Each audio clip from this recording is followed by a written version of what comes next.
Olá a todos e bem-vindos ao nosso Watch Party, podcast sobre cinema e séries da Renascença, feito por 3 jornalistas que, nas horas vagas, veem muito conteúdo para vos dizer o que não podem perder. O meu nome é João Malheiro.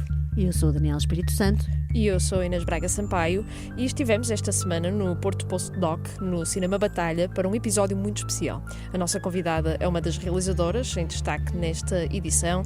Nasceu em Paris, filha de pai argelino e mãe palestiniana. O seu trabalho é simultaneamente profundamente pessoal e abrangente, abordando temas de memória, exílio e herança, retratando não só a sua família, mas também o seu povo. Esteve no Porto Postdoc para apresentar as suas 2 longas-metragens, Dear Algeria, realizada em 2020, e Bye Bye Tiberias, estreada em 2023.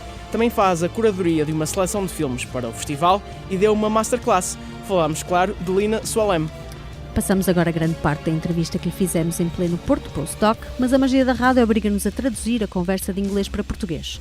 Quem preferir ouvir a conversa completa e sem traduções, também vamos disponibilizá-la brevemente. Mas por agora voltamos ao Porto Postdoc, depois das novidades.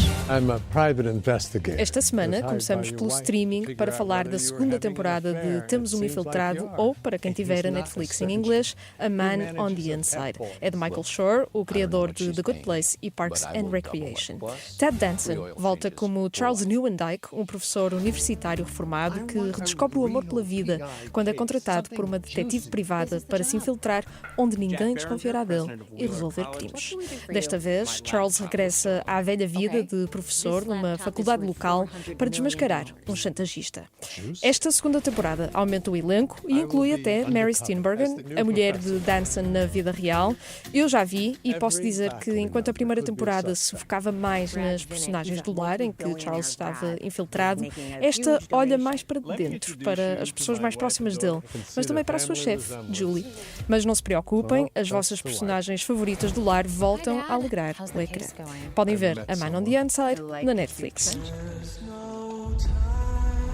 Também na Netflix temos de falar da incontornável estreia da última temporada de Stranger Things. Dividida em 3 partes, o primeiro volume de episódios saiu esta quarta-feira e promete uma conclusão emotiva para o grupo de amigos de Hawkins. Com a cidade em quarentena e o exército atrás de Eleven, a batalha final com o vilão Vecna aproxima-se. O segundo volume é lançado a 26 de dezembro e o final de Stranger Things estreia-se a 1 de janeiro. Na última semana, chegou a Portugal uma das maiores sensações do circuito independente. Sorry Baby fala de Agnes, que teve uma má experiência enquanto preparava a entrega da tese. A vida continuou para os seus amigos e colegas, mas a estudante parece parada no tempo, sem saber como seguir em frente. É a estreia de Eva Victor na realização, depois de alguma experiência enquanto intérprete. Um filme progressivamente devastador e melancólico, mas com um toque agridoce, devido ao seu sentido de humor bastante inusitado e peculiar. Uma estreia promissora de Eva Victor atrás das câmaras que não podem perder. In the world of magic, everything that disappears reappears. Do lado dos blockbusters, estreou-se esta semana Mestres da Ilusão, Nada é o que Parece. Now You See Me, Now You Don't. Os ilusionistas ladrões mais conhecidos do mundo estão separados, mas rapidamente voltam a unir-se para mais um assalto ambicioso. Desta vez têm de tentar roubar diamantes que pertencem a um grupo criminoso liderado pela atriz Rosamund Pike. Planos complexos que dão para o torto e truques de magia impossíveis para ver nos cinemas já esta quinta-feira. Viramos-nos agora para a animação, porque há mais um anime pronto a conquistar as salas de cinema. Jujutsu Kaisen Execução é um filme que faz uma montagem dos melhores momentos da segunda temporada da série e exibe de forma inédita os primeiros 2 episódios da próxima temporada. É a oportunidade para os fãs verem algumas das batalhas mais épicas de Jujutsu Kaisen no grande ecrã e anteciparem o próximo capítulo de um dos animes mais populares da atualidade. O filme já está nas salas de cinema. Bem-vindos ao Parceiros em Crise. Eu sou o vosso animal de terapia, Dra. Fuzby. E para os mais novos já chegou o Zootropolis 2. Nesta sequela, os detetives Judy Hopps e Nick Wilde seguem o rastro de um réptil misterioso que vira a metrópole dos animais de pernas para o ar. Para desvendar o caso, Judy e Nick têm de se infiltrar em novas e inesperadas zonas da cidade, onde a sua parceria é posta à prova. A grande estreia da Disney para ver nesta quadra festiva a partir desta quinta-feira. E agora voltamos ao Porto Postdoc e à nossa conversa com Lina Soalem. J'ai toujours pensé que c'était en Algérie, ces images.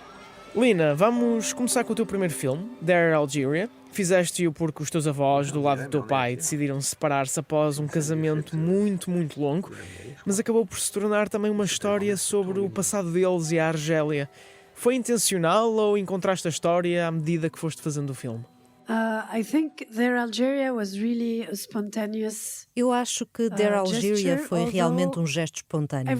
Se bem que tudo que eu abordo no filme são temas em que eu estava a pensar há muito tempo, mas não sabia que podia retratá-los através do cinema. And what happened is that the day that I learned that my Algerian grandparents were gonna divorce after 60 years of marriage, no dia em que eu descobri que os meus avós iam divorciar-se depois de 60 anos de casamento, automaticamente pensei que a sua separação não era apenas pessoal e íntima. Only a personal, intimate separation. I felt that their separation was the consequence. Senti que a separação deles era a consequência de todas as separações que eles viveram. A primeira sendo quando eles foram obrigados a sair da Argélia para ir para a França trabalhar para o Império Colonial. Automaticamente liguei a memória pessoal à memória coletiva.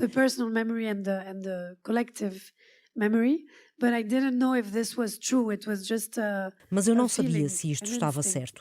Era apenas uma sensação, um instinto que eu tinha. Só quando os filmei é que tudo começou a fazer sentido. Mas no começo foi apenas uma hipótese. Ao longo do filme vemos as diferenças entre o teu avô e a tua avó, mas ambos parecem relutantes em falar do passado, mesmo havendo memórias muito fortes e por vezes dolorosas. Como é que abordaste o processo de os levar a enfrentar e refletir sobre esse passado e como é que os conseguiste convencer a falar contigo sobre isso? The thing is, I didn't really ask them the question of can I come and film? Eu não lhes perguntei se os podia filmar. Liguei à minha avó e disse que vinha passar tempo com ela e ela ficou tão feliz que não se importou com o que eu ia perguntar.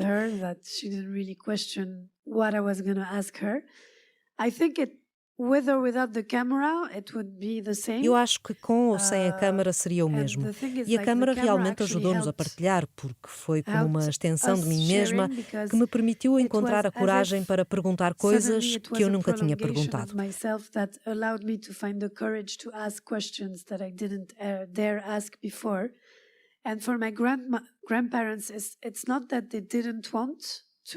No caso dos meus avós, não é que eles não quisessem falar comigo, é só que quando és alguém que nunca falou sobre sentimentos ou que passaste para te proteger da dor, do exílio e da exploração, não podes de um dia para o outro partilhar a tua experiência. Share their experience. They don't know how to. They don't know how to, and they don't know how to formulate things. Eles não sabem como, não sabem como formular, não tiveram o luxo de refletir sobre o que aconteceu. Então levou tempo. Eu tive de enfrentar este processo de perguntar as mesmas coisas o tempo todo. Com o meu avô foi mais complicado, porque é como se cada palavra fosse uma revelação. E é alguém que se escondeu num silêncio para se proteger. Exigiu muito tempo. Pensava que o meu avô nunca falaria. Lembro-me de perguntar e durante meses ele não respondia. Mais tarde voltava, nem dizia nada e ele começava a falar.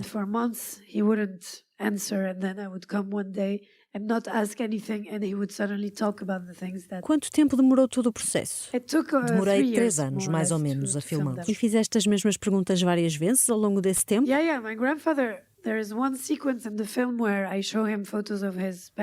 Sim, há uma sequência no filme em que mostro fotos dos pais do meu avô, porque eu não sabia nada sobre a mãe e o pai dele, quando nasceram, ou o que faziam e como ele se sentia sobre eles. E eu filmei essa sequência 5 vezes. De repente, um dia, ele abriu-se e o que me contou foi extremamente impactante. E é como se de repente eu tivesse acesso ao rapaz que ele foi.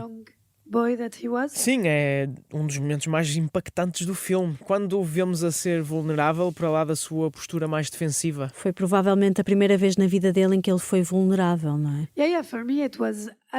Sim, para mim é como se eu tivesse acesso a algo que estava escondido. E se eu não tivesse feito este filme, eu nunca teria conhecido o meu avô, porque ele morreu quando eu estava em pós-produção. Tive acesso aos últimos 3 anos da sua vida. E recordo-me que, quando o filme foi lançado, tantas pessoas disseram que, graças ao que ele diz no filme, eles finalmente entenderam algo sobre o seu próprio avô, que tiveram a mesma experiência de exílio, especialmente os norte-africanos e os argelinos, porque todos passaram por isto. E muitos esconderam-se no silêncio. Especially the North Africans and Algerians, because they all lived through that, and many of them buried themselves in silence. So many children, grandchildren. Muitos filhos e netos sentiram uma espécie de raiva, porque achavam que estavam a esconder algo, quando não era um segredo, era realmente uma dor. Sem revelar muito do filme, um aspecto importante é o facto de a tua família nunca ter voltado para a Argélia e tu não teres memórias do país, porque nasceste em França. Como é que foi visitar a Argélia pela primeira vez, depois de tudo o que aprendeste? E já agora, pergunta bónus, não mostraste muito do país e da tua viagem no filme? Estás a planear fazer isso no futuro? The thing is, eu fui para a Argélia pela primeira vez quando estava a estudar História. Então tive acesso ao país, não através da minha família, mas através dos meus estudos.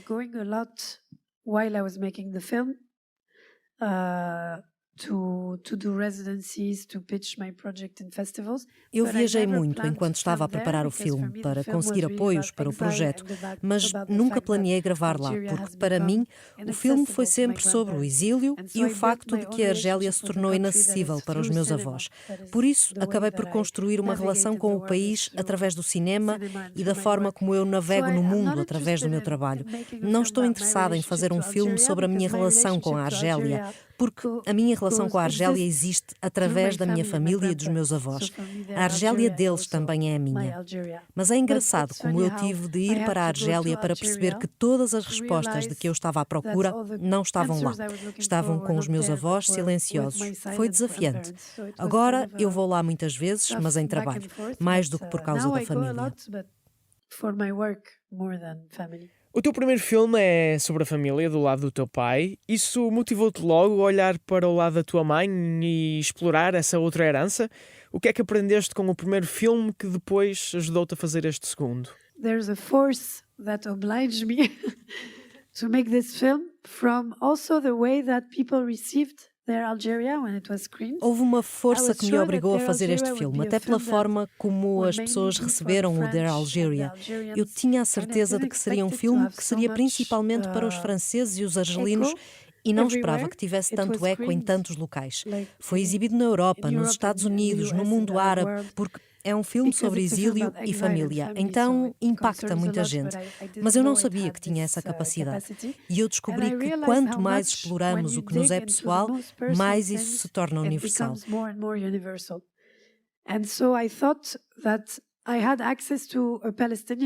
Acabei por perceber que eu tinha acesso a uma memória palestiniana que era só minha, através da minha família. Então, eu tinha de partilhá-la com o mundo, especialmente por sabermos o quanto os palestinianos são desumanizados. E eu comecei a fazer o Bye Bye Tiberias em 2018. Hoje é muito pior. Durante o filme, fala-se muito da necessidade de continuar a partilhar esta história para que ela não se perca e as pessoas também não se esqueçam dos locais de onde vieram. O filme acaba por ser também uma ferramenta útil que tu usas para continuar a fazer isso? Yeah, for me, I think Bye Bye Tiberias came after their Algeria. First of all, Sim, para mim o Bye Bye Tiberias veio depois de ter entendido o poder do cinema em transmitir histórias que estão escondidas, mesmo em nós próprios, como tornar o invisível visível através do cinema.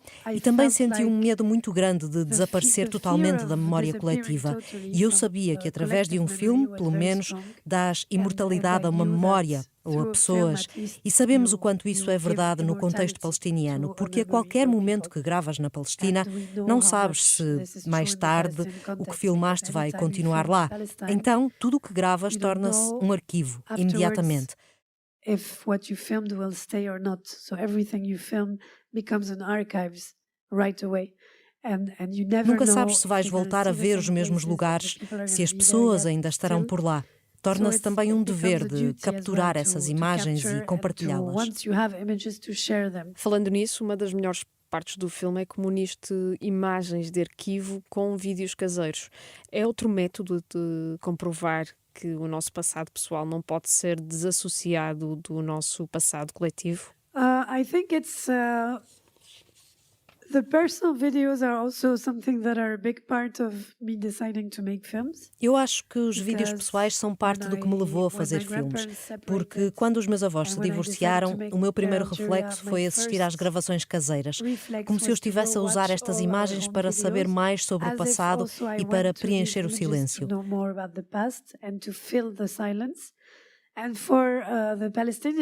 Do lado palestiniano, estes vídeos são o rastro de um período de tempo que ficou para trás, de lugares a que já não conseguimos aceder e de pessoas que desapareceram. Então, é também uma prova de existência, é uma prova de algo que foi erradicado, uma prova de que nós existimos. Para mim, não são só lembranças pessoais de um tempo de família feliz. As imagens contam-nos muito mais do que isso. São uma prova, como disseste, de que algo ou alguém existiu, especialmente neste conflito tão tenso, onde, sem querer ser demasiado pesada, alguém pode simplesmente desaparecer daqui a uns meses. Então, é também uma forma de preservar essa informação, uma prova de que estiveram lá, de que tiveram uma vida, que existiram, que tiveram muitas facetas. Preservar isso também te preocupa? The thing is, like, more than they were there for me, it's just we want to exist, so it's mais do que termos estado lá é o facto de só querermos existir. É necessário existir no discurso público. É por isso que eu faço filmes, porque se era só para dizer que eles estiveram lá, eu poderia escrever um livro. O que eu quero é que estejamos presentes, não para desafiar, mas como uma necessidade, como algo vital. Não podes ser um humano, um ser social, se não és reconhecido pelos outros. Quando os outros não te reconhecem, não tens outra escolha para lá de construir a tua narrativa por ti própria.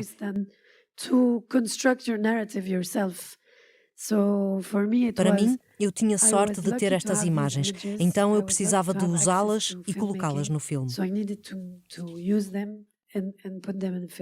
É interessante porque acho que as tuas duas longas-metragens estão interligadas e complementam-se muito bem. Partilham, obviamente, muito, mas também têm diferenças que se espelham uma na outra. Juntas acabam por criar assim um retrato completo e complexo da memória e da herança. É também assim que te vês a ti própria, como uma mistura ampla e complexa de memórias que partilham terreno comum, mas também são muito diferentes? Achas que acabaste por descobrir muito sobre ti própria à medida que foste fazendo estes dois filmes? Eu não resolvi os meus problemas psicológicos. Então não foi terapia para ti? Não foi terapia para mim, pessoalmente. Foi terapia como um coletivo.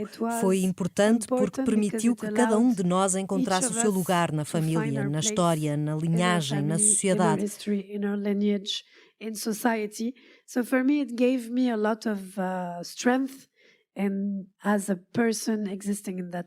Deu-me muita força como pessoa que existiu nessa realidade, como pessoa que veio da Argélia e da Palestina, como pessoa que veio de uma linhagem de mulheres muito fortes que mantiveram a nossa memória viva e a transmitiram.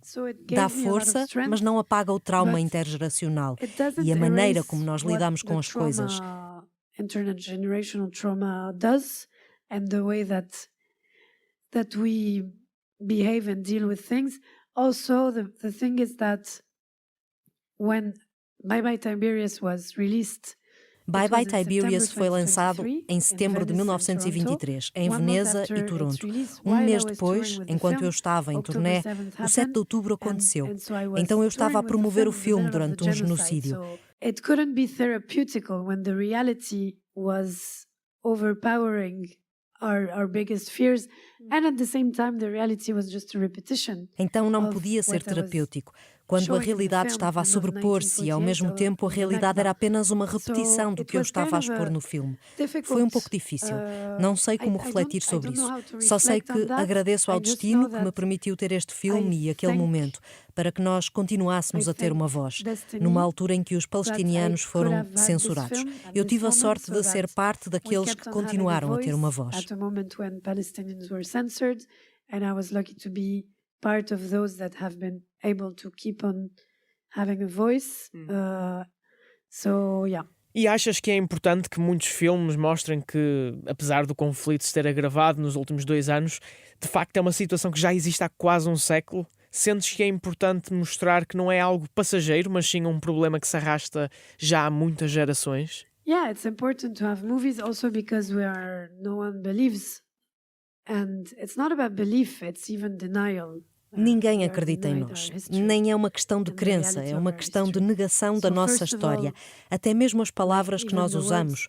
Não é um conflito, é uma colonização. Não é uma guerra, é um genocídio, é uma limpeza étnica.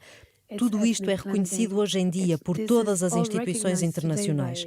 As próprias palavras, quando as pessoas se recusam a falar sobre esta história de forma oficial, é uma forma de renúncia à realidade. Há um interesse geopolítico por trás do desaparecimento destas pessoas, talvez porque elas guardam uma certa verdade sobre as coisas que as pessoas não querem ver.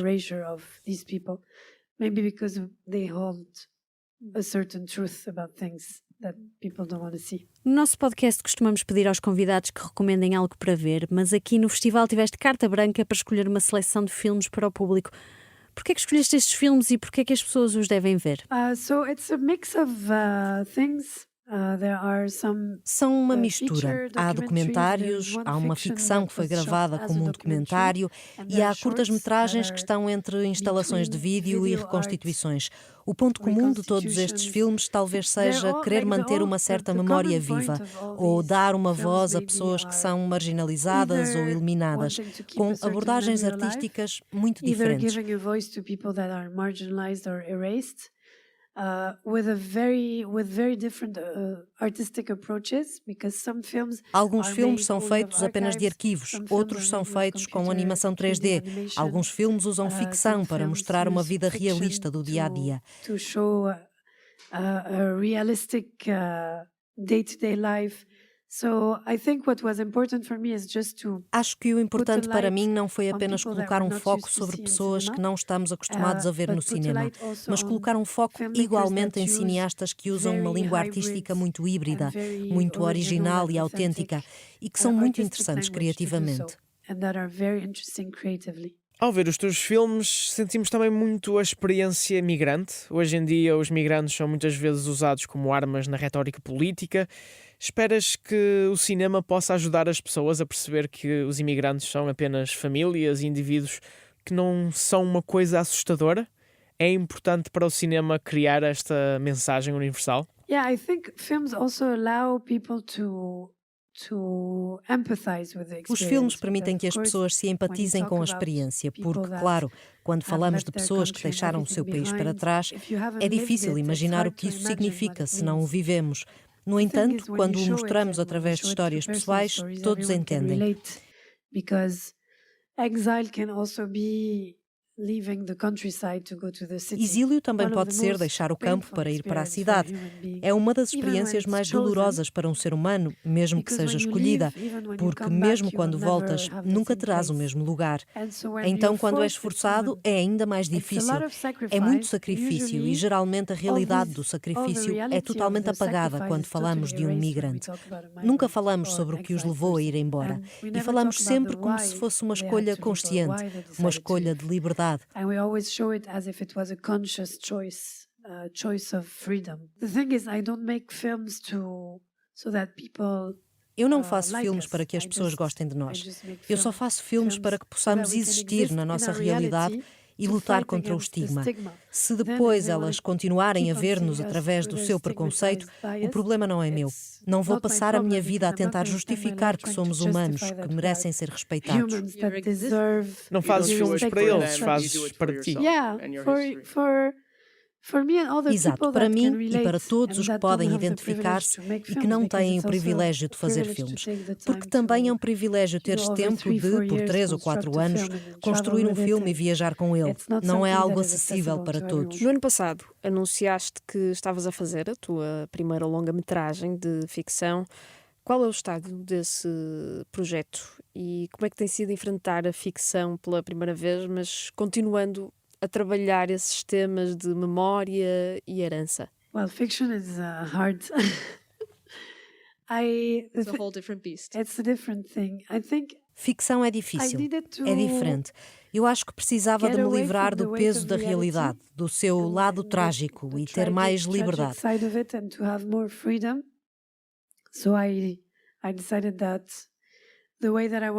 Decidi que o método que queria seguir para continuar a explorar estes temas de família, exílio e manter a memória viva seria através da escrita de ficção.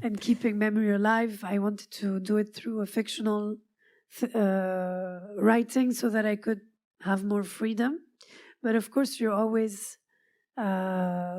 caught up with the reality of history and the weight of history. So I have a process that tenho um processo que requer muita proximidade com a realidade e realmente mastigar a realidade antes de tomar alguma liberdade. Então, por enquanto, está realmente no início, mas porque vou filmar a Espanha, já estive muitas vezes na cidade onde vou filmar. No início desta entrevista, disseste que fazer filmes era um impulso. Como é que surgiu neste caso? Quando é que sentiste essa vontade de seguir em frente com este filme? This came from Destiny. I was showing Bye Bye Tiberius Foi obra do destino. Estava a exibir Bye Bye Tiberius na Jordânia em julho do ano passado. Foi a primeira vez que a minha família conseguiu ver o filme após 9 meses de tour, porque depois do 7 de outubro não eram capazes de viajar e eu não era capaz de ir lá. Por isso, quando apresentamos o filme na Jordânia, toda a minha família veio. Quando as minhas tias viram Bye Bye Tiberius, ficaram muito emocionadas e senti que um ciclo se tinha encerrado. Comecei a pensar nesta nova ideia de fazer um filme sobre uma família argelina que emigrou para a Espanha, mas sem ter visitado o país. Tenho um bom amigo que agora é meu produtor e que me perguntou o que eu ia fazer naquele verão. E eu disse-lhe que ia para a Espanha por uma semana ou 2 para começar a pensar o que eu queria fazer a seguir. Para mim, era uma pequena ideia que levaria meses ou anos. Ele disse que queria produzi-lo imediatamente e enviar-me para a Espanha. E foi assim que começou. Alguém deu uma força necessária. A little idea, and I would take months and years, and he's like, okay, I want to produce you and I want to send you there. And so this is how it started. Someone that gave me the impulse. E onde é que o destino te vai levar a seguir? Destiny now is not very clear. It's been hard to write with everything happening. O destino agora não é claro. É difícil escrever com tudo o que está a acontecer. É por isso que digo que o peso da realidade apanhou-me, porque naquela altura eu estava convencida de que tomar a liberdade de falar sobre um assunto semelhante, mas de um jeito diferente, seria muito emocionante. E é muito difícil estar focado em escrita criativa quando vês o que está a acontecer ao teu povo e como o resto do mundo está a reagir a isso. Para mim é também uma questão do porquê de eu fazer filmes, qual é o meu papel e para quem eu os faço. É difícil manter uma chama viva quando eu vejo uma falta de preocupação com o povo palestiniano. Mas claro, isso está a mudar e há muita solidariedade que eu estou a começar a ver. Estou a tentar manter-me focada nisso. But of course, this is changing and shifting, and there's a lot of solidarity that I'm seeing, so I'm trying to stay focused on that. E como é que mantens a esperança? Um dia de cada vez. Eu não tenho sempre esperança. E como é que te agarras às coisas boas? Eu tenho de o fazer, porque eu sou uma das pessoas mais privilegiadas. Quando vejo como as pessoas em Gaza mantêm a esperança e como as crianças continuam a celebrar aniversários e o regresso às aulas, como as mães celebram apesar de terem perdido filhos e maridos, e como os maridos celebram apesar de terem perdido as suas esposas e filhos, e como os jornalistas continuam a trabalhar quando todos os seus colegas foram mortos e as suas famílias também, eu não posso pensar em não ter esperança. É impossível, é o meu dever.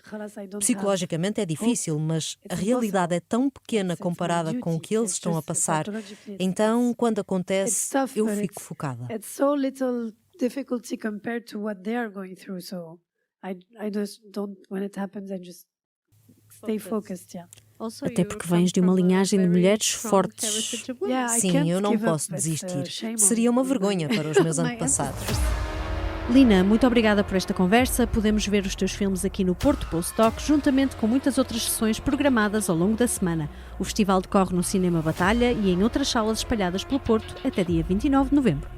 Podem ouvir a conversa na íntegra e em inglês num after party muito brevemente. No próximo episódio, mais um convidado para falar de cinema e televisão. Marquem no vosso calendário, temos uma nova Watch Party todas as semanas às quintas-feiras. Até lá, podem ouvir este e outros episódios em todas as plataformas de podcast e no site da Renascença em rr.pt.